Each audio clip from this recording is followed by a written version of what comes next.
capital, there were two Germanys, also two Berlins in Germany. These were East Berlin and West Berlin. East Berlin was the capital of East Germany, also known as the DDR. But West Berlin was not the capital of West Germany. The Bundesrepublik of Germany, the capital of West Germany, was the city called Bonn. Mama says it was very difficult for West European people to travel to East Germany, and Eastern Germans was almost impossible to travel to West Germany. If you lived in East Berlin, then you probably wouldn't have ever traveled to West Berlin, ever. This is very strange for me as I live in West Berlin, but I go to school in East Berlin every day. Also, I go to Scouts in West Berlin, but to get there from my house, I need to travel from West Berlin through to East Berlin and back into West Berlin. It is very hard to imagine how this would have been when my mum was a child.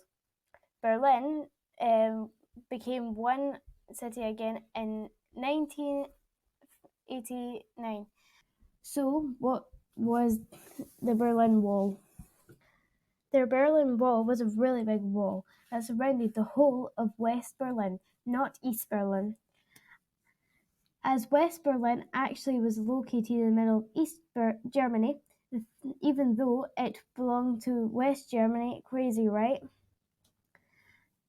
The Berlin Wall was not one wall, but two, measuring 155 kilometers, 96 miles long, and 4 meters tall.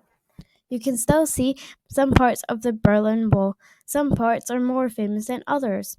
You can visit the East Side Gallery, which is near from Warschauer Straße, the train station, and Ostbahnhof. Or you can visit a free museum that contains a part of the Berlin Wall near Bernauer Straße, U-Bahnhof.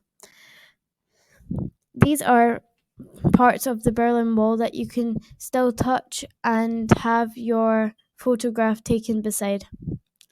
If you know where to look, there's also some less famous places where you can find parts of the wall. You can also find a watchtower in the middle of a park and ghost train stations that the trains have travelled through without stopping, and these were hidden from the people on the streets. There's a little display about ghost train stations at North Bahnhof S-Bahn station.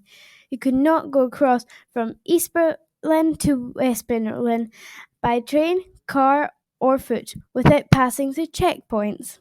By train, the only place you could go from one city to the other, one country to the other, was Friedrichstraße. You can still go use this train station, and it's a little bit complicated to find your way around.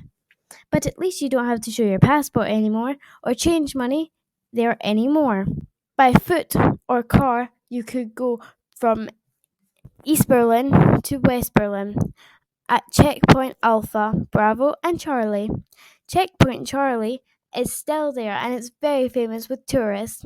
You can take the U-Bahn straight there and even eat at McDonald's or KFC, taking your photos with actors dressed up as soldiers.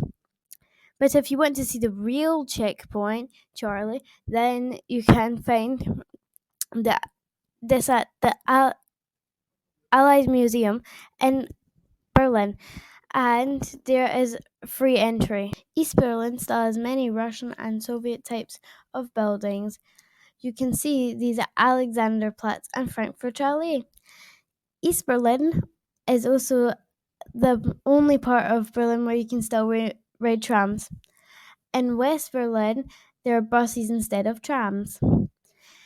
In East Berlin, you can find their television tower and the Brandenburger Gate.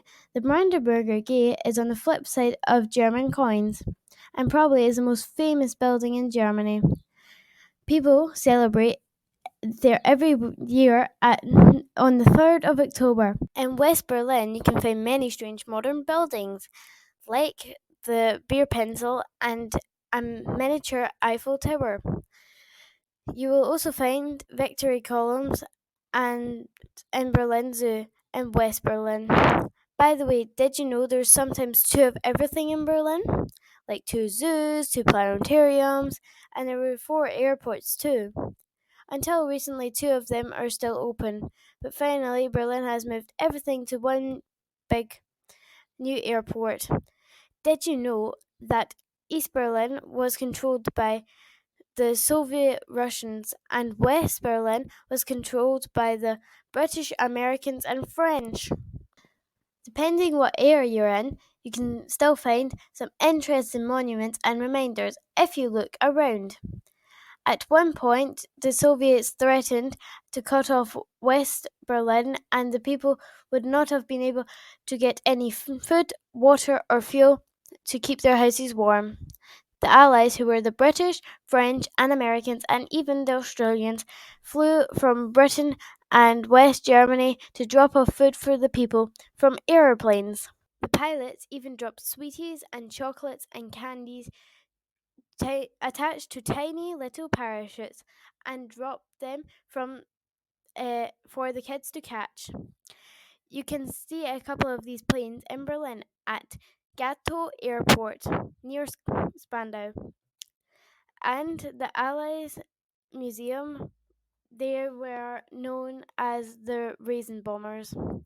If you like to know any more about Berlin, then please like this video and leave a message in the comments.